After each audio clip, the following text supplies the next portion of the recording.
إن الحمد لله نحمده ونستعينه ونستغفره ونستهديه ونؤمن به ونتوكل عليه ونعوذ بالله من شرور أنفسنا ومن سيئات أعمالنا من يهده الله فلا مضل له ومن يضلل فلا هادي له وأشهد أن لا إله إلا الله وحده لا شريك له وأشهد أن محمدا عبده ورسوله أرسله بالهدى ودين الحق ليظهره على الدين كله ولو كره المشركون أما بعد فإن خير الحديث كتاب الله وخير الهدي هدي محمد صلى الله عليه وسلم وشر الأمور محدثاتها وكل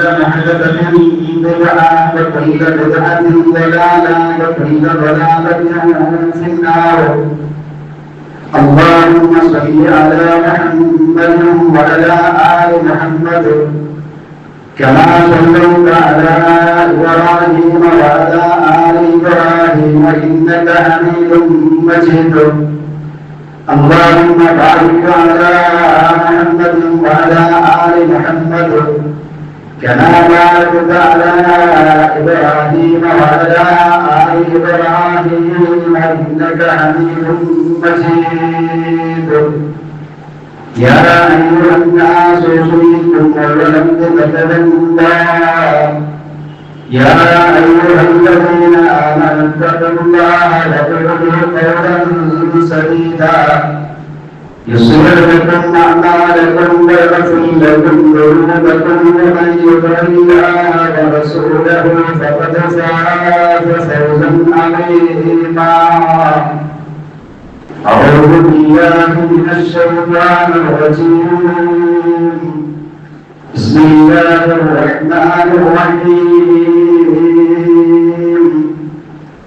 وقال ربكم ادعوني أستجب لكم إن الذين يستكبرون عن عبادتي سيدخلون جهنم داخلين.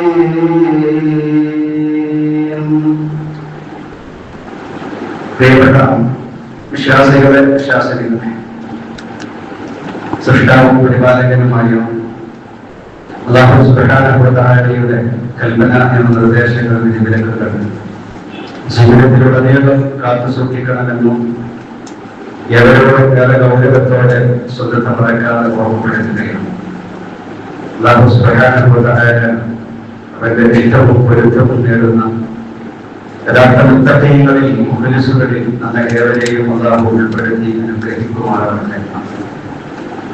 പ്രിയപ്പെട്ട സഹോദരങ്ങളെ, കഴിഞ്ഞ ഋതുവിൽ നാം മനസ്സിലാക്കിയത് അല്ലാഹു തന്ന ഒരു ചെറിയ അവയവമാണ് നാളെങ്കിലും ആ നാളെ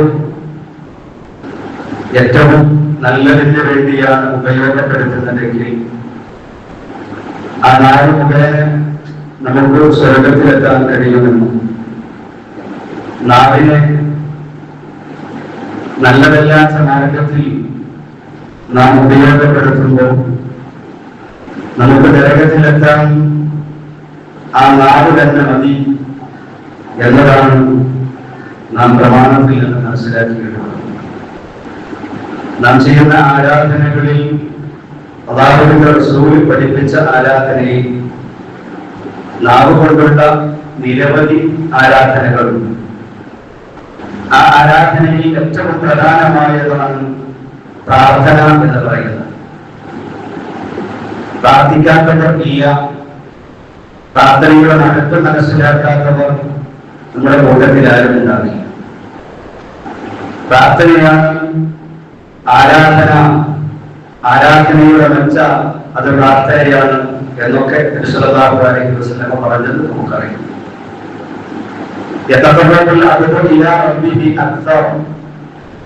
റഹ്മാനായ റബ്ബിലേക്ക് പ്രാർത്ഥന പോലെ അടുക്കാൻ കഴിയുന്ന മറ്റൊരാരാധനയില്ല.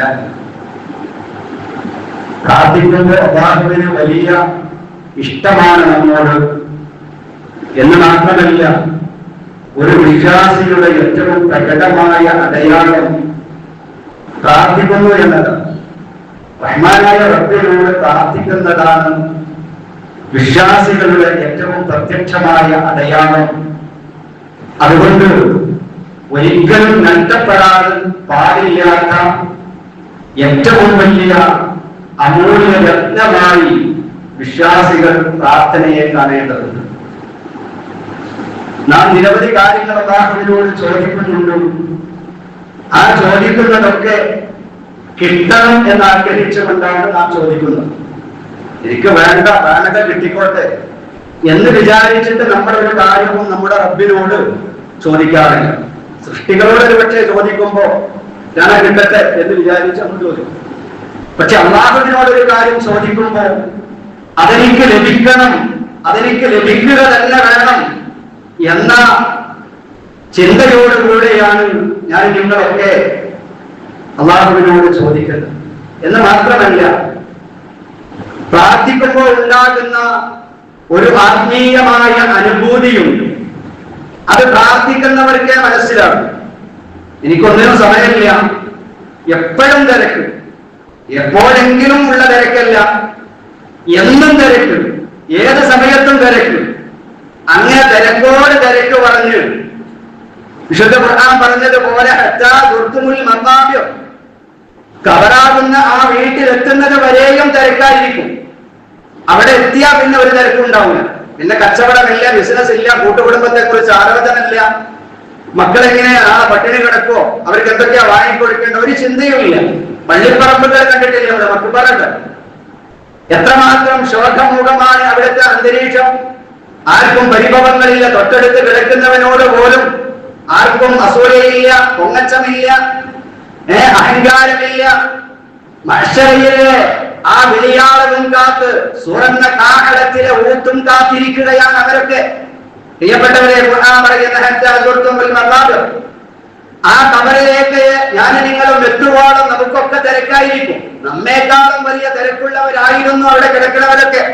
ഒരു തിരക്കില്ലാതെ എന്റെ എല്ലാ തിരക്കും കഴിഞ്ഞ് എല്ലാ തിരക്കുകളും അവസാനിപ്പിച്ചു എല്ലാ മോഹങ്ങളും തീർന്നിട്ട് പോയിട്ടല്ല അവർ മഖബറയിൽ കിടക്കുന്നത്. ഖബറിന്റെ 6 അടി ആഴമുള്ള ഖബറിന്റെ കാമുകരായി അവർ എത്തിപ്പെട്ടത്.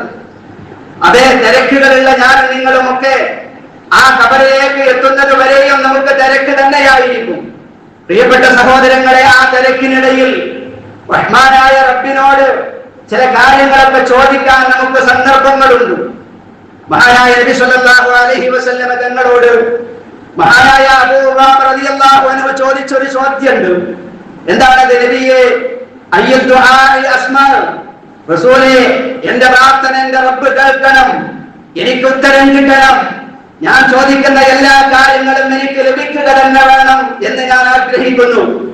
അതുകൊണ്ട് എന്റെ പ്രാർത്ഥന സ്വീകരിക്കുവാൻ ഏറ്റവും ഉത്തമമായ സമയമേത് എന്ന ചോദ്യത്തിന് മഹാനായ നബി സല്ലല്ലാഹു അലൈഹി വസല്ലം തങ്ങൾ പറഞ്ഞു കൊടുത്ത മറുപടി ഒന്ന് ഖാല ജൗഫുൽ ലൈൽ, അർദ്ധരാത്രിയിലുള്ള ചോദ്യമാണ്. പാതിരാത്രിയിൽ എല്ലാവരും കിടന്നുറങ്ങുമ്പോൾ അർദ്ധരാത്രിയിൽ നട്ടപ്പാതിര നേരത്ത് എഴുന്നേറ്റ് നിസ്കാരം നിർവഹിച്ച് തഹജ്ജുദ് നിസ്കരിച്ച് അല്ലാഹുവിലേക്ക് ഉയർത്തുന്ന കരങ്ങളെ അല്ലാഹു തട്ടിമാറ്റുകയില്ല. ഒന്ന്. രണ്ടാമത്തേത്, ധാരാളം സമയങ്ങൾ പ്രാർത്ഥനയ്ക്ക് ഉത്തരം കിട്ടുന്ന സമയങ്ങളുണ്ട്. എല്ലാം കിട്ടണം എനിക്ക്, അതിന്റെ ആ മഹനീയമായ പ്രാർത്ഥനയുടെ അനുഭൂതി ആസ്വദിക്കാൻ കഴിയുന്നവരോട് നബി സല്ലല്ലാഹു അലൈഹി വസല്ലം പറഞ്ഞു കൊടുത്ത ധാരാളം സമയങ്ങൾ. ആ സമയത്തിൽ ഒരു സമയം ബാങ്കിന്റെയും ഇഖാമത്തിന്റെയും ഇടയിലുള്ള സമയമാണ്. ബാങ്ക് കൊടുത്തു കഴിഞ്ഞു അല്ലെ, നീ ഇഖാമത്തിന് വേണ്ടി നമ്മളെ കാതോർക്കുകയാണ്.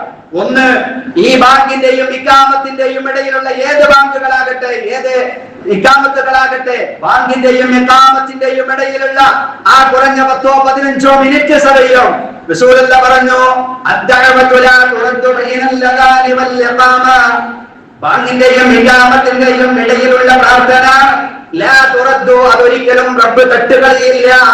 അല്ലാഹുവിന്റെയും ആ അടിമയുടെയും ഇടയിൽ ഒരു മറയുമില്ല. അതുകൊണ്ട് ഫദ്ഉ, ആ സമയത്ത് നിങ്ങൾ ചോദിക്കാൻ, നിങ്ങൾക്ക് ആവശ്യമുള്ളതൊക്കെ റബ്ബിനോട് ചോദിക്കാൻ സമയം കണ്ടെത്തണേ എന്ന് റസൂലുള്ളാഹി തങ്ങൾ പറഞ്ഞു. മറ്റൊരു സമയം സുജൂദിൽ കിടന്നുകൊണ്ടുള്ള പ്രാർത്ഥനയാണ്. ഒരാള് നെറ്റിത്തടം അല്ലാഹുവിന്റെ മുമ്പിൽ കീഴ്വണക്കത്തോടുകൂടെ വെച്ച് 7 അവയവങ്ങളോടുകൂടെ സുജൂദിൽ കിടന്നുകൊണ്ട് അതാണ് അല്ലാഹുവുമായി ഏറ്റവും അടുക്കുന്ന സമയം. ഒരു അടിമ അല്ലാഹുവുമായി ഏറ്റവും അടുക്കുന്ന സമയം അത് സുജൂദാണെന്ന് പറഞ്ഞുകൊണ്ട് റസൂലുള്ളാഹി പറഞ്ഞു. അതുകൊണ്ട് നിങ്ങൾ സുജൂദിൽ ധാരാളമായി പ്രാർത്ഥന വർദ്ധിപ്പിക്കണം. ഒന്ന് അപ്പൊ സുജൂദാണ്. മറ്റൊന്ന് ബാങ്കിന്റെയും ഇഖാമത്തിന്റെയും ഇടയിലുള്ള സമയം പ്രാർത്ഥനയ്ക്ക് ഉത്തരമുണ്ട്. മറ്റൊന്ന് വെള്ളിയാഴ്ചയിൽ ഒരു സമയമുണ്ട്. ആ സമയം ഏതാണെന്ന് റസൂലുള്ളാഹി പ്രത്യേകമായി പറഞ്ഞിട്ടില്ല. വെള്ളിയാഴ്ചയിൽ ഒരു സമയമുണ്ട്. ആ സമയം അടിമകൾ അല്ലാഹുവിനോട് എന്ത് ചോദിച്ചാലും അല്ലാഹു തആല നൽകുമെന്ന് നബി സല്ലല്ലാഹു അലൈഹി വസല്ലം തങ്ങൾ പറഞ്ഞു. മറ്റൊന്ന് കോഴി കൂവുന്ന സമയം ഫസ്അലുല്ലാഹ മിൻ ഫളലി. നിങ്ങൾ അല്ലാഹുവിനോട് കോഴി കൂവുന്ന ആ സമയത്ത് നിങ്ങൾ അല്ലാഹുവിനോട് അവന്റെ ഔദാര്യത്തിൽ നിന്ന് ചോദിക്കണം എന്നൊക്കെ നബി സല്ലല്ലാഹു അലൈഹി വസല്ലം പറഞ്ഞിട്ടുണ്ട്. അപ്പോൾ പ്രാർത്ഥനയ്ക്ക് ഉത്തരം കിട്ടുന്ന വിവിധങ്ങളായ സമയങ്ങളും സന്ദർഭങ്ങളും അല്ലാഹുവിന്റെ റസൂൽ പഠിപ്പിച്ചു തന്നു. അതേ അബൂ ഉബാമ റളിയല്ലാഹു അൻഹുവിനോട് അല്ലാഹുവിന്റെ റസൂൽ ആ ഹദീസിൽ പറഞ്ഞത് 2 സമയങ്ങളാണ്. ഒന്ന് ജൗഫുൽ ലൈൽ, അർദ്ധരാത്രിയുള്ള ചോദ്യം. രണ്ടാമത്തേത് വളരെ പ്രധാനമാണ്.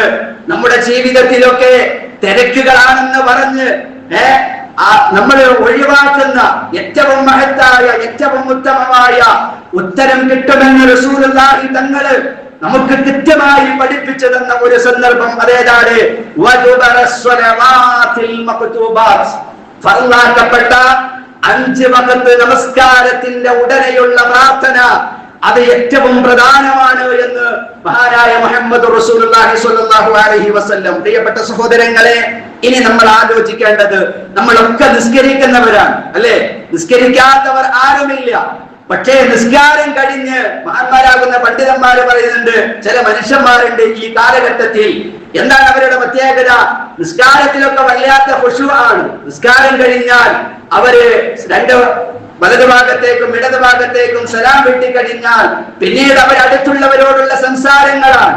അതല്ലെങ്കിൽ മൊബൈലുകളിലുള്ള മെസ്സേജ് നോക്കലാണ്. അതല്ലെങ്കിൽ ഒരു തിരക്കുമില്ലെങ്കിലും തിരക്ക് അഭിനയിച്ചുകൊണ്ട് വല്ലാത്ത സ്പീഡിൽ ഒന്നും പറയാൻ നേരമില്ലാതെ പോകുന്ന ധാരാളം ആളുകളുണ്ട് എന്ന് പണ്ഡിതന്മാർ നമുക്ക് പഠിപ്പിച്ചു തന്നിട്ടുണ്ട്. ആ ഭാഗ്യഹീനരിൽ പ്രിയപ്പെട്ട സഹോദരങ്ങളെ ഇനി ഞാനും നിങ്ങളും ഉണ്ടാകാൻ പാടില്ല. അത് വല്ലാത്ത ഒരു ലക്ഷണക്കേടാണ്. അത് ഭാഗ്യം കെട്ട ആളുകളുടെ സ്വഭാവമാണ്. നിസ്കരിച്ചു കഴിഞ്ഞ 5 മിനിറ്റ് നേരമില്ല. തിരക്കുള്ള അത്യാവശ്യമുള്ള സന്ദർഭങ്ങൾ ഉണ്ടാകും. അത് നമുക്കൊക്കെ ഉണ്ടാകും. നമ്മുടെ ജീവിതത്തിൽ ശാരീരികമായോ അതല്ലെങ്കിൽ മറ്റോ യാത്രപരമായോ ബുദ്ധിമുട്ടുള്ള സമയങ്ങൾ ഉണ്ടാകും. അത്ര സമയങ്ങളിൽ നമുക്ക് ആ യാത്രയിലാകാം, പ്രാർത്ഥനകളും ദുആകളൊക്കെ.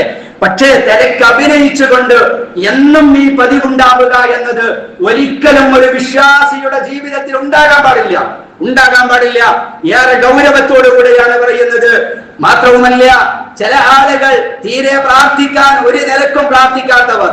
മറ്റു ചില ആളുകൾക്ക് നമുക്കറിയാം, നമ്മളെക്കാളും വലിയ തിരക്കുള്ള ആളുകൾ, നമ്മളെക്കാളും വലിയ ബിസിനസ് സാമ്രാജ്യങ്ങൾ കെട്ടിപ്പടുത്ത, അതുപോലെ അല്ലെങ്കിൽ ദാരിദ്ര്യത്തിൽ നമ്മളെക്കാളും വലിയ പ്രയാസം അനുഭവിക്കുന്ന അത്തരം ആളുകളൊക്കെ അവര് സമയം കണ്ടെത്തി അവര് പ്രാർത്ഥനയും അതുപോലെ ദിക്റുകളും ദുആകളും ഒക്കെ കഴിഞ്ഞ് നിസ്കാരത്തിന്റെ ആ സദസ്സ് വിട്ടു പോകുന്ന ചില ആളുകളും ഉണ്ട്. എന്നാൽ ആ കൂട്ടത്തിലാണ് ഞാനും നിങ്ങളും ഉൾപ്പെടേണ്ടത്. തിരക്ക് ഒഴിവായിട്ട് പ്രാർത്ഥിക്കാനും ദിക്റെല്ലാം നമുക്ക് സമയം കിട്ടിക്കൊള്ളുന്നില്ല. സമയം നമ്മുടെ ആഹ്റത്തിന് വേണ്ടി, നമ്മുടെ നന്മക്ക് വേണ്ടി, നമ്മുടെ പ്രയാസങ്ങളും നമ്മുടെ കഷ്ടപ്പാടുകളും ദുരിതങ്ങളും എല്ലാം തീരുവാനോ, നമ്മുടെ ആശകളും നമ്മുടെ ആഗ്രഹങ്ങളും ഒക്കെ സഫലീകരിക്കുവാനോ അത് ചെയ്തു തരാൻ കഴിയുന്നത് പ്രിയപ്പെട്ട സഹോദരങ്ങളെ അല്ലാഹുവിനെ മാത്രമാണ്. അതുകൊണ്ട് ആ റബ്ബിനോട് അത് ചോദിക്കാൻ തിരക്കുകൾക്കിടയിലും സമയമുണ്ടാക്കാൻ വിശ്വാസികളാകുന്ന ആളുകൾക്ക് കഴിയണം. കുറഞ്ഞ സമയം മാത്രം മതി അള്ളാഹുവിന്റെ റസൂല് പറഞ്ഞ ദിക്റുകളും ദുആകളും നിർവഹിക്കാൻ. അത് ഏറ്റവും പ്രധാനമായി നിങ്ങൾക്ക് അറിയാത്തതല്ല, ഒന്ന് ഓർമ്മപ്പെടുത്താൻ, നിങ്ങളുടെ മനസ്സുകൾ ഒന്ന് തട്ടി ഉണർത്തുവാൻ വേണ്ടി സൂചിപ്പിക്കുകയാണ്. അള്ളാഹുവിന്റെ റസൂല് പറഞ്ഞു ആദ്യമായി അസ്സലാമു അലൈക്കും വറഹ്മത്തുള്ളാഹ്, അസ്സലാമു അലൈക്കും വറഹ്മത്തുള്ളാഹ്. സലാം വീട്ടിയ ഉടനെ ആദ്യമായി മറ്റെന്തെങ്കിലും കാര്യത്തിലേക്ക് തിരിയുന്നതിന് മുമ്പ് നമ്മുടെ നാവിൽ നിന്ന് പുറത്തേക്ക് വരേണ്ടത് അസ്തഗ്ഫിറുല്ലാഹ്, അസ്തഗ്ഫിറുല്ലാഹ്, അസ്തഗ്ഫിറുല്ലാഹ്. ആ ഇസ്തിഗ്ഫാറാകണം. അത് 3 പ്രാവശ്യം പറയണമെന്ന് നബി സല്ലല്ലാഹു അലൈഹി വസല്ലം പറഞ്ഞു. അസ്തഗ്ഫിറുല്ലാഹ് അസ്തഗ്ഫിറുല്ലാഹ് അസ്തഗ്ഫിറുല്ലാഹ്. അതൊരു പ്രാർത്ഥനയാണ്, ദിക്റാണ്. അതോടൊപ്പം ഏറ്റവും മഹത്തായ പ്രാർത്ഥനയുമാണ് അസ്തഗ്ഫിറു. അല്ലാഹുവേ, നിന്നോട് ഞാൻ പാപമോചനം തേടുന്നു. തെറ്റുകൾ ഏറെ ചെയ്തവനാണ്, കുറ്റങ്ങൾ ഏറെ എന്റെ ജീവിതത്തിൽ വന്നു പോയിട്ടുണ്ട്. അവയവങ്ങളെ കൊണ്ട് സാമ്പത്തികമായ രംഗത്ത്, എന്റെ രാഷ്ട്രീയ സാമൂഹികമായ പല മേഖലകളിലും അല്ലാഹുവേ നീ പൊരുത്തപ്പെടാത്തത് പലതും അനുഭവിച്ചെടുത്തിട്ടുണ്ട്, പലതും കേട്ടിട്ടുണ്ട്, കണ്ടിട്ടുണ്ട്.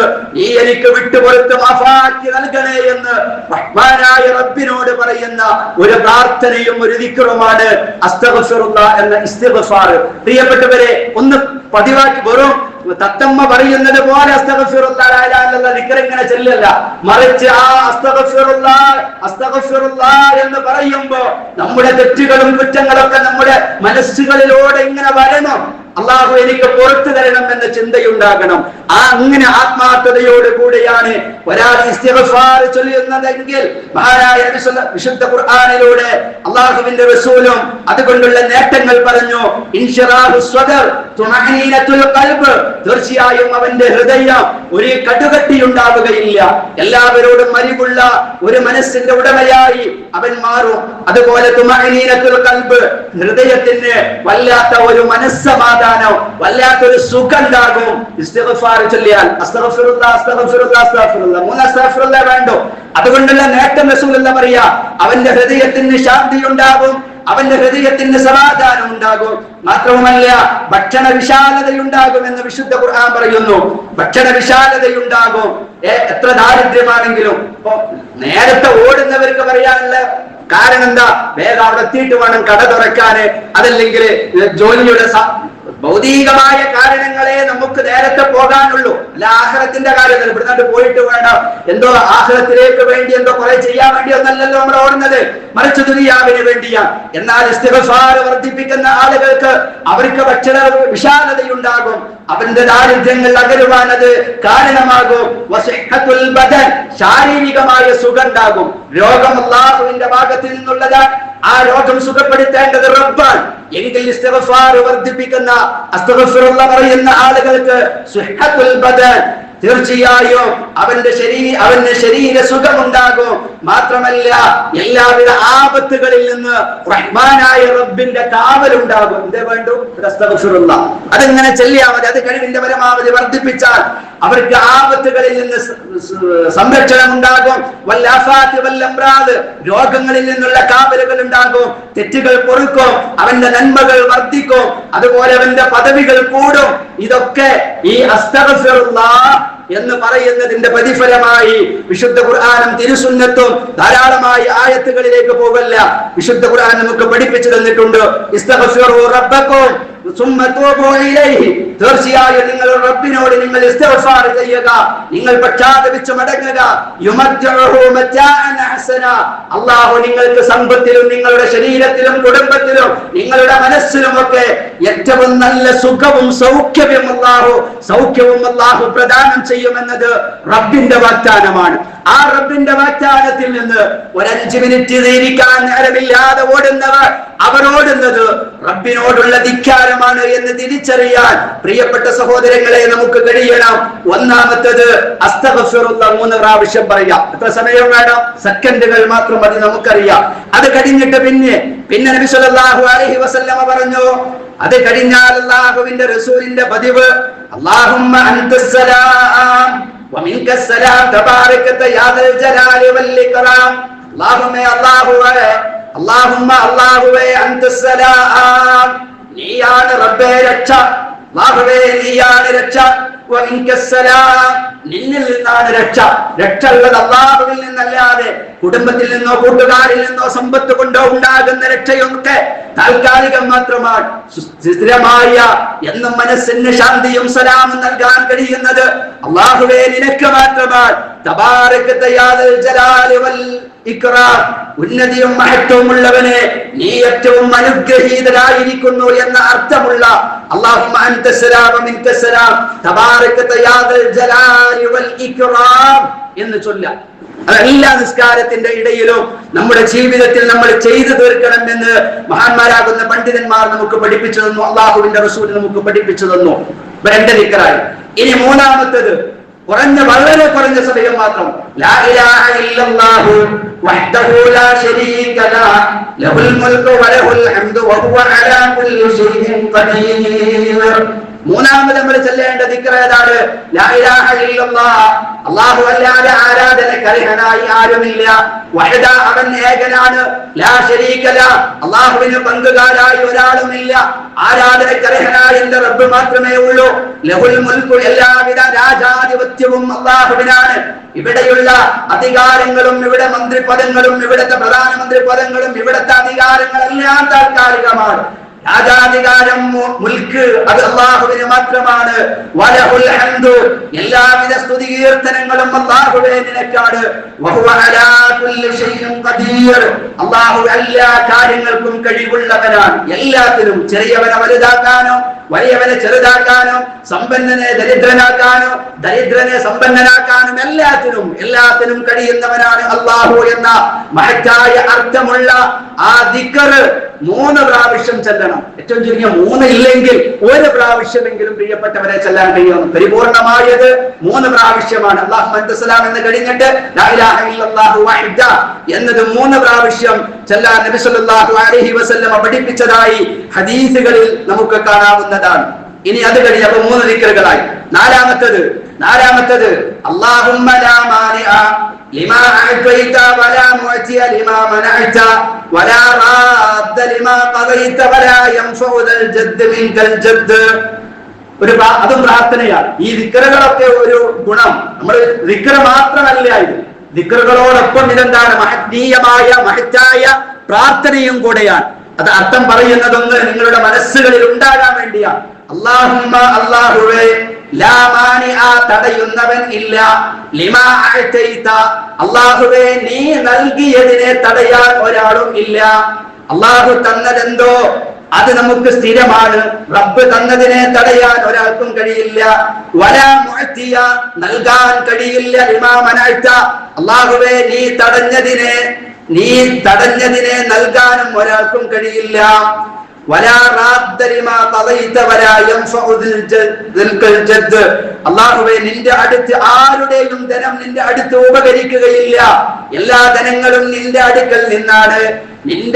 ഞങ്ങളുടെ സമ്പത്തുകളോ ഞങ്ങൾ വലിയ സമ്പന്നന്മാരാണ് എന്നതുകൊണ്ടോ നിന്റെ അടുക്കൽ എന്തെങ്കിലും പറഞ്ഞുകൊണ്ട് രക്ഷപ്പെടാൻ കഴിയുന്ന ഒരു മേഖല അല്ല എന്ന അർത്ഥമുള്ള മഹത്തായ അല്ലാഹുമ്മ ലാ മാനിഅ ലിമാ അഅതൈത വലാ മുഅതിയ ലിമാ മനഅത വലാ റാദ്ദ ലിമാ ഖദൈത വലാ യൻഫഉ ദൽ ജദ്ദ് മിൻകൽ ജദ്ദ് എന്ന പ്രാർത്ഥന ചൊല്ല.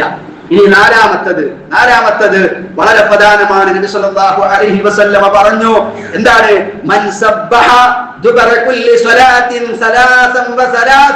33 പ്രാവശ്യം സുബ്ഹാനല്ലാഹ് 33 പ്രാവശ്യം, വഹമിദല്ലാഹ് 33 പ്രാവശ്യം, അൽഹംദുലില്ലാഹ് വകബ്ബറല്ലാഹു 33 പ്രാവശ്യം അല്ലാഹു അക്ബർ എന്ന് ഒരാൾ ചൊല്ലിയാൽ, എന്നിട്ട് ഫതിൽക 99 ആയി. എന്നിട്ട് വഖാല തമാമുൽ മിഅ ലാ ഇലാഹ ഇല്ലല്ലാഹു വഹ്ദഹു ലാ ശരീക ലഹു ലഹുൽ മുൽക്കു വലഹുൽ ഹംദു വഹുവ അലാ കുല്ലി ഷൈഇൻ ഖദീർ. നമ്മൾ ആദ്യം പഠിച്ച ആ ദിക്ർ തന്നെ ഇവിടെ ഒന്നുകൂടെ ആവർത്തിക്കുക. എവിടെ? അതങ്ങനെ തന്നെയാകണം. റസൂലുള്ളാഹി പഠിപ്പിച്ചു തന്ന ആ സുന്നത്തുകളുടെ പ്രതിഫലം അങ്ങനെ കിട്ടണമെങ്കിൽ ആദ്യം പറഞ്ഞ ആ സ്ഥലത്ത് അവിടെ 3 പ്രാവശ്യം ലാ ഇലാഹ ഇല്ലല്ലാഹു വഹ്ദഹു ലാ ശരീക ലഹു 3 പ്രാവശ്യം ചൊല്ലുക. എന്നിട്ട് പിന്നെ സുബ്ഹാനല്ലാഹ് എന്ന് ചൊല്ലുക.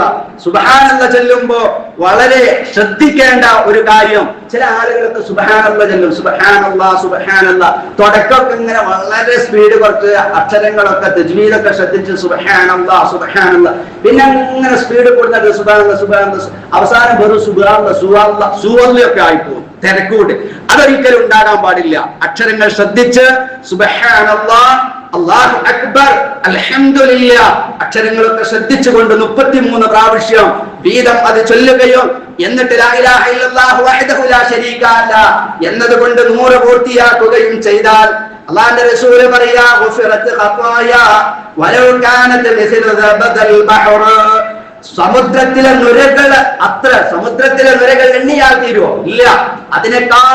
അതിനേക്കാളും പാപമുണ്ടെങ്കിലും ശരി, അവന്റെ തെറ്റുകൾ അല്ലാഹു സുബ്ഹാനഹു വ തആല പുറത്തു കൊടുക്കുമെന്ന് നബി സല്ലല്ലാഹു അലൈഹി വസല്ലമ തങ്ങൾ നമുക്ക് പഠിപ്പിച്ചു തന്നിട്ടുണ്ട്. അത് വളരെ കൃത്യമായി നാം ശ്രദ്ധിക്കുക. റസൂലുള്ളാഹി തങ്ങൾ പറഞ്ഞൊരു വാചകം കാണാം, മുഅഖിബാത്തുൽ ലാ യുഖീബു ഖായിലുഹുന്ന ഔ ഫായിലുഹുന്ന ദുബറ കുല്ലി സ്വലാത്തിൻ മക്തൂബ. 5 വഖത്ത് നിസ്കാരം ആവർത്തിച്ചു പറയുന്ന ഈ വാചകങ്ങളെ 5 വഖത്ത് നിസ്കാരം നിർവഹിക്കുന്ന ഒരാളും 5 വഖത്ത് നിസ്കാരത്തിന്റെ ശേഷം 33 സുബ്ഹാനല്ലാഹും അൽഹംദുലില്ലാഹും അല്ലാഹു അക്ബറും ഒരു കാരണവശാലും നിങ്ങൾ ഒഴിവാക്കരുത്. അതിന്റെ പ്രതിഫലം നിങ്ങൾ നഷ്ടപ്പെടുത്തി കളയരുത് എന്ന് മഹാനായ നബി സല്ലല്ലാഹു അലൈഹി വസല്ലമ തങ്ങൾ നമുക്ക് താക്കീത് നൽകിയിട്ടുണ്ട്. അതുകൊണ്ട് പ്രിയപ്പെട്ട സഹോദരങ്ങളെ, അതിന്റെ പുണ്യവും അതിന്റെ പവിത്രതയും മനസ്സിലാക്കി അത് നിർവഹിക്കുവാൻ നമുക്ക് കഴിയേണ്ടതുണ്ട്. ശരി, സുബ്ഹാനല്ലാഹി അൽഹംദുലില്ലാഹി അല്ലാഹു അക്ബറും കഴിഞ്ഞ് ലാ ഇലാഹ ഇല്ലല്ലാഹു വഹ്ദഹു ലാ ശരീക ലഹ് എന്ന് പറഞ്ഞു 100 പൂർണ്ണമായി. ഇനി എന്താ വേണ്ടത്? നബി സല്ലല്ലാഹു അലൈഹി വസല്ലമ തങ്ങൾ മറ്റൊരു ഹദീസിൽ പറയുന്നുണ്ട്, മൻ ഖറഅ ആയത്തുൽ കുർസിയ്യ തുബറു കുല്ലി സ്വലാത്തിൻ മക്തൂബ. ആരെങ്കിലും 5 വഖത്ത് നമസ്കാരത്തിന്റെ ഉടനെ ആയത്തുൽ കുർസിയ്യ പാരായണം ചെയ്താൽ, ആയത്തുൽ കുർസി ബക്കറി അല്ലാഹു ലാ ഇലാഹ ഇല്ലാ ഹുൽ ഹയ്യുൽ ഖയ്യൂം ലാ തഅഖുദുഹു സിനത്തുൻ 255ാമത്തെ ആയത്ത് സൂറത്തുൽ ബഖറയിലെ ആ ആയത്തുൽ കുർസി മനപ്പാഠമില്ലാത്ത ആരുണ്ടല്ലോ? മദ്രസയിൽ നിന്ന് പോലും ഏറ്റവും ചെറിയ പ്രായത്തിൽ പഠിക്കുന്ന മനപ്പാഠമുള്ള ആയത്തുൽ കുർസി ഒരാൾ പാരായണം ചെയ്തു. എപ്പോ? ദുബറ കുല്ലി സ്വലാത്തിൻ മക്തൂബ. എപ്പോൾ തുടങ്ങേണ്ടത് കാര്യം അത്? ഇന്ന് കഴിഞ്ഞ ജുമ കഴിഞ്ഞിട്ടല്ല, ഈ ജുമഅക്ക് ഇവിടെ മുതൽ ആരംഭിക്കാൻ നമുക്ക് കഴിയണം. അതാണ് വിശ്വാസത്തിന്റെ താല്പര്യം. ഈമാനിന്റെ വലുപ്പം അതാണ്. ഒരു കാര്യം നമ്മൾ മനസ്സിലാക്കിയാൽ അത് പഠിച്ചാൽ ആ സ്പോട്ടിൽ അത് പതിവാക്കുകയും അത് ചെയ്യാൻ ആരംഭിക്കുകയും ചെയ്യണമെന്ന ഒരു തോന്നൽ അത് വിശ്വാസികൾക്കേ ഉണ്ടാകുകയുള്ളൂ. അല്ലാഹുവിന്റെ റസൂൽ പറയാമൻ ആയത്തുൽ കുർസി, ആരെങ്കിലും ആയത്തുൽ കുർസി എല്ലാ നിർബന്ധ നമസ്കാരങ്ങൾക്ക് ഉടനെയോ പതിവാക്കിയാൽ ലം യംനഉഹു മിൻ ദുഖൂലിൽ ജന്ന, സ്വർഗ്ഗത്തിൽ പ്രവേശിക്കുന്നതിന് അവനിക്ക് തടസ്സമാവുക ഇല്ലൽ മൗത്ത്, മരണം മാത്രമായിരിക്കും. മരണം കൊണ്ടല്ലാതെ ആ സ്വർഗത്തിൽ പ്രവേശിക്കുന്നതിനെ തടയാൻ ഒരാൾക്കും കഴിയില്ല. എന്ന് പറഞ്ഞാൽ അവിടെ എത്തിയാ പിന്നെ മരണമില്ലല്ലോ. അവിടെ എത്തിയാ പിന്നെ മഹ്ശറിലെത്തിയാ പിന്നെ മരണമുണ്ടോ? മരണമില്ലാത്ത ലോകമാണ്. അതുകൊണ്ട് മരണം അവർക്ക് ഉണ്ടാവുകയില്ല. മരണത്തിന് മാത്രമേ അവനെ സ്വർഗത്തിൽ നിന്ന് തടയാൻ കഴിയൂ എന്നതിലൂടെ അല്ലാഹുവിന്റെ റസൂൽ നമുക്ക് പഠിപ്പിച്ചു തന്നിട്ടുള്ളത്. തീർച്ചയായും അവർക്ക് സ്വർഗമുണ്ട് എന്നതാണ്. പ്രിയപ്പെട്ടവരെ, സ്വർഗം നമ്മുടെ മോഹമാണെങ്കിൽ അല്ലാഹു തെറ്റുകളും കുറ്റങ്ങളൊക്കെ എനിക്ക് പുറത്തു തരണമെന്നത് നമ്മുടെ ആഗ്രഹങ്ങൾ ആയാൽ മനസ്സിലുണ്ടായാൽ പോരാ. മനസ്സിൽ ഇങ്ങനെ ആഗ്രഹം കൊണ്ടുവന്നിട്ട് ചോദിക്കാനും നേരല്ല, എപ്പോഴും തിരക്കാന്ന് പറഞ്ഞാല് അത് ആ തിരക്കുകളൊക്കെ അവസാന നേരത്തെ തുടക്കത്തിൽ സൂചിപ്പിച്ചതുപോലെ ആ തിരക്കൊക്കെ അന്നന്ന് തീരും. നമ്മുടെ ആഗ്രഹങ്ങൾ റബ്ബിനോട് ചോദിക്കണം. സ്വർഗം നമ്മുടെ ലക്ഷ്യമാണെങ്കിൽ ആ സ്വർഗത്തിലെത്താനുള്ള മാർഗം റസൂലുള്ളാഹി പറയാ, എല്ലാ ഫർദ് നമസ്കാരങ്ങൾക്ക് ഉടനെയും നീ ആയത്തുൽ കുർസി പതിവാക്കിക്കോ എന്ന്. മാത്രമല്ല മറ്റൊരു ഹദീസിൽ നമുക്ക് കാണാം, ഖുൽ ഹുവല്ലാഹു അഹദ് ആയത്തുൽ കുർസി പാരായണം ചെയ്യുക, പിന്നീട് ഖുൽ ഹുവല്ലാഹു അഹദ് പാരായണം ചെയ്യുക.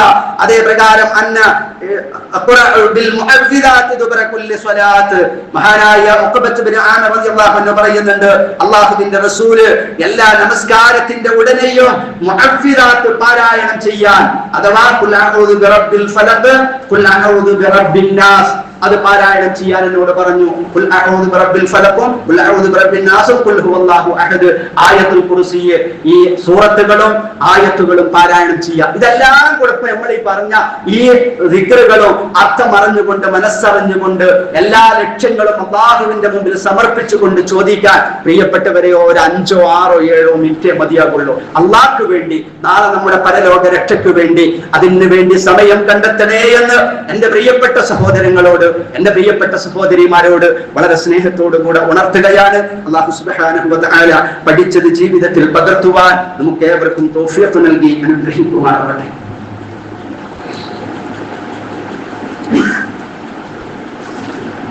അൽഹംദുലില്ലാഹി വകഫാ വസ്സലാത്തു വസ്സലാമു അലാ മൻ ലാ നബിയ്യ ബഅദ. അല്ലാഹുവിനെ സൂക്ഷിച്ച് തഖ്വയിൽ വിടാതെ ജീവിക്കണേ എന്ന് ഒരിക്കൽ കൂടി ഓർമ്മപ്പെടുത്തുകയാണ്. മഗ്രിബ് സുബ്ഹി നമസ്കാരത്തിന്റെ ഉടനെ പറഞ്ഞത് എല്ലാ 5 വഖത്ത് നമസ്കാരത്തിലുമാണ്. എന്ന സുബ്ഹി നിസ്കാരത്തിലും മഗ്‌രിബ് നിസ്കാരത്തിലും കുറച്ച് കൂടുതൽ, അത് നമ്മൾ പഠിച്ച ലാ ഇലാഹ ഇല്ലല്ലാഹു വഹ്ദഹു ലാ ശരീക ലഹു ലഹുൽ മുൽക്കു വലഹുൽ ഹംദു വഹുവ അലാ കുല്ലി ഷൈഇൻ ഖദീർ എന്ന് പറയുന്ന ആ ദിക്ർ ഒരു 10 പ്രാവശ്യം ചൊല്ലാൻ നബി സല്ലല്ലാഹു അലൈഹി വസല്ലമയുടെ 10 മർറാത്ത് 10 പ്രാവശ്യം മഗ്‌രിബ് നിസ്കാരം കഴിഞ്ഞ നമ്മൾ 3 പ്രാവശ്യം ചെല്ലുന്ന ആ സമയത്ത് 10 പ്രാവശ്യം, അതേ പ്രകാരം സുബ്ഹി നമസ്കാരത്തിനും 10 പ്രാവശ്യം ചെല്ലാൻ നബി സല്ലല്ലാഹു അലൈഹി വസല്ലമയുടെ പ്രത്യേകമായ കൽപ്പനയുണ്ട്. അത് നാം ശ്രദ്ധിക്കുക. അതേപോലെ നബി സല്ലല്ലാഹു അലൈഹി വസല്ലമ ഫജ്ർ നമസ്കാര ശേഷം പ്രത്യേകമായ ചില പ്രാർത്ഥനകൾ നടത്തിയതായി ഹദീസുകളിൽ കാണാം. അല്ലാഹുമ്മ ഇന്നി അസ്അലുക ഇൽമൻ നാഫിഅൻ വറിസ്ഖൻ തയ്യിബൻ വഅമലൻ മുതഖബ്ബല. അല്ലാഹുമ്മ ഇന്നി അസ്അലുക ഇൽമൻ നാഫിഅ, നിന്നോട് ഉപകാരപ്രദമായ വിജ്ഞാനം ഞാൻ ചോദിക്കുന്നു. വറിസ്ഖൻ തയ്യിബ, നല്ല ഉപജീവനവും. വഅമലൻ മുതഖബ്ബല, ഞാൻ ചെയ്യുന്ന എന്റെ കർമ്മങ്ങളൊക്കെ നീ സ്വീകരിക്കുകയും ചെയ്യണേ എന്ന അർത്ഥത്തിലുള്ള ആ പ്രാർത്ഥന നബി സല്ലല്ലാഹു അലൈഹി വസല്ലം നിർവഹിച്ചതായി നമുക്ക് ഹദീസുകളിൽ കാണാവുന്നതാണ്. അതുപോലെ റബ്ബിഖ്നി അദാബക യൗമ തുബഅസു ഇബാദക, അല്ലാഹുവേ നിന്റെ അടിമകളെ ഉയർത്തെഴുന്നേൽപ്പിക്കപ്പെടുന്ന ഒരു ദിവസം, ആ ദിവസത്തിന്റെ രക്ഷിതാവേ എന്നെ നീ സംരക്ഷിക്കണമേ. റബ്ബിഖ്നി, എന്നെ നീ സംരക്ഷിക്കുകയും കാക്കുകയും ചെയ്യണേ എന്ന് അല്ലാഹുവിന്റെ റസൂൽ പ്രാർത്ഥിച്ചതായി നമുക്ക് കാണാവുന്നതാണ്. ഈ പ്രാർത്ഥനകളൊക്കെ, ഈ ദിക്റുകളൊക്കെ നിർവഹിച്ചതിന് ശേഷം നമുക്ക് ഇഷ്ടമുള്ള എന്ത് കാര്യങ്ങളും, നമ്മുടെ ആവലാദികളും വേവലാദികളും ആഗ്രഹങ്ങളും ലക്ഷ്യങ്ങളും ഒക്കെ റഹ്മാനായ റബ്ബിനോട് ആയത്തുകളിലുള്ള പ്രാർത്ഥന, ഹദീസുകളിലുള്ള പ്രാർത്ഥന, ഇനി അതൊന്നും അറിയില്ലെങ്കിൽ പച്ച മലയാളം നമുക്കറിയാം, നമ്മുടെ ഉദ്ദേശങ്ങൾ നമുക്കറിയാം. റഹ്മാനായ റബ്ബിനോട് നമ്മൾ ചോദിച്ചാൽ തീർച്ചയായും ഉത്തരം കിട്ടുന്ന സമയമാണ്. എല്ലാം ചോദിച്ചു വാങ്ങാൻ നമുക്ക് കഴിയണം. അങ്ങനെ ചോദിച്ചു വാങ്ങിയിട്ടില്ലെങ്കിൽ വിശുദ്ധ ഖുർആൻ പറഞ്ഞത് വഖാല റബ്ബികും ഉദ്ഉനി, എന്നോട് നിങ്ങൾ ചോദിച്ചോളൂ, ഞാൻ നിങ്ങൾക്ക് ഉത്തരം നൽകും. പക്ഷേ ഇന്നല്ലദീന യസ്തക്ബിറൂന അൻ ഇബാദതി, എന്നോട് ചോദിക്കാൻ സമയമില്ല, തിരക്കാണെന്ന് പറഞ്ഞ് അഹങ്കാരികളായി നടക്കുന്ന ആളുകൾക്ക് തീർച്ചയായും അവരെ നരകത്തിൽ ഞാൻ പ്രവേശിക്കുമെന്ന് അള്ളാഹുവിന്റെ താക്കീതുണ്ട്. ആ താക്കീതിനെ ഏറെ ഗൗരവത്തോടു കൂടെ കാണാൻ നമുക്ക് കഴിയണം. അള്ളാഹു തൗഫീഖ് നൽകി അനുഗ്രഹിക്കുമാറാവട്ടെ. പ്രിയപ്പെട്ട സഹോദരങ്ങളെ, ഓരോ ദിവസവും നമ്മിൽ നിന്ന് വേണ്ടപ്പെട്ട പല ആളുകളും മരണപ്പെട്ടുകൊണ്ടിരിക്കുകയാണ്. നമുക്കറിയാം, മാറാൽ സ്വദേശിയും ഇപ്പോൾ പാനൂരിൽ താമസിക്കുന്ന പ്രിയപ്പെട്ട റാസിഫ് എന്ന് പറയുന്ന പ്രിയപ്പെട്ട സഹോദരൻ, നമ്മുടെ ഈ പള്ളിയുമായി ഈ മഹല്ലുമായി അവരും അവരുടെ കുടുംബവും ഒക്കെ ഏറെ അടുത്ത് നിൽക്കുന്നതാണ്. ആ സഹോദരന്റെ പ്രിയപ്പെട്ട മകൻ ഇവിടെയുണ്ട്. നമ്മുടെ പ്രിയപ്പെട്ട പലരും പെട്ടെന്ന് മരണപ്പെട്ടു പോവുകയാണ്. ആ റാസിഫ് എന്ന് പറയുന്ന സഹോദരൻ ഇവിടെ ഈ മിമ്പറിൽ ഞാൻ നിൽക്കുന്ന ഈ സ്ഥലത്ത് നിന്നുകൊണ്ട് ഖുതുബ പോലും പറഞ്ഞിരുന്നു, ഇങ്ങനത്തെ ഒരു സഹോദരനാണ് എന്നറിഞ്ഞു. അല്ലാഹു സുബ്ഹാനഹു വ തആല ആ പ്രിയപ്പെട്ട സഹോദരന് മഗ്ഫിറത്ത് മർഹമത്ത് നൽകി അനുഗ്രഹിക്കുമാറാവട്ടെ. അദ്ദേഹത്തിന്റെ ഖബറിനെ അല്ലാഹു തആല വിശാലമാക്കി കൊടുക്കുമാറാവട്ടെ. അല്ലാഹു അദ്ദേഹത്തിന്റെ കുടുംബത്തിന് അല്ലാഹു ശാന്തിയും സമാധാനവും ക്ഷമയും കൊടുക്കുമാറാവട്ടെ.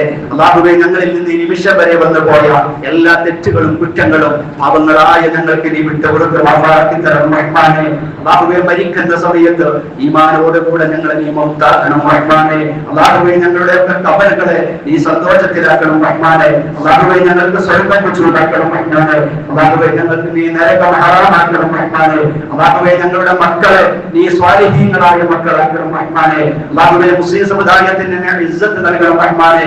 അല്ലാഹുവേ, മുസ്ലിം സമുദായത്തെ അവരുടെ മനസ്സുകളെ വേദനിപ്പിക്കുന്ന വല്ലാത്ത മനസ്സിന് നൊമ്പരമുണ്ടാക്കുന്ന പല വർത്തമാനങ്ങളും പലരിൽ നിന്നും കേൾക്കുമ്പോൾ അല്ലാഹുവേ, ഞങ്ങൾക്ക് ശാന്തിയും സമാധാനം നൽകി അനുഗ്രഹിക്കണം റഹ്മാനേ. അല്ലാഹുവേ, ഇസ്ലാമിനെ ഇസ്സത്തും ഇസ്ലാമിന്റെ ശത്രുക്കൾക്ക് നീ ദില്ലത്തും കൊടുക്കണം റഹ്മാനേ. അല്ലാഹുമ്മ റബ്ബനാ ആതിനാ ഫിദ് ദുനിയാ ഹസനതൻ വഫിൽ ആഖിറതി ഹസനതൻ വഖിനാ അദാബന്നാർ വഗ്ഫിർ ലനാ ബിമഗ്ഫിറതിക വർഹംനാ ബിറഹ്മതിക യാ അർഹമർ